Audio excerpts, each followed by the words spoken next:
diametro, kailangan. Ano yung kapal? Sa inside niya. Siya na kaya ano, yung kapal lang ng ano. Kapal ka. Kasi saka mukha mo yung butas. Bakit lansa?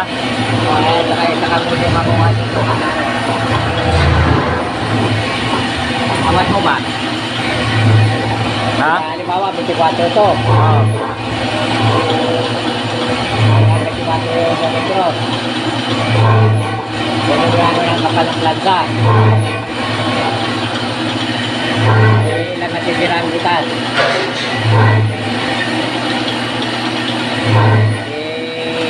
24 milya. 23 milya. Ay, hindi. 23 na ano. 23 na lang. Ano pang pasok dyan sa loob? Badiyo na lang? Ay yung ano niya, plansa dyan? Pasok? Medyo yan, lalim. Unumid dyan, lalim.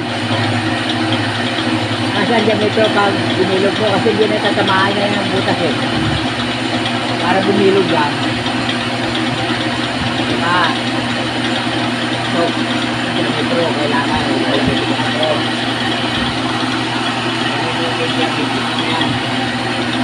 Diba? 4.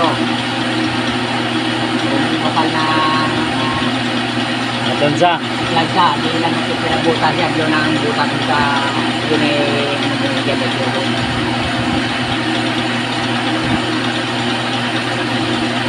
Hindi mo natuturunin niya ilalim, ano? Inside niya?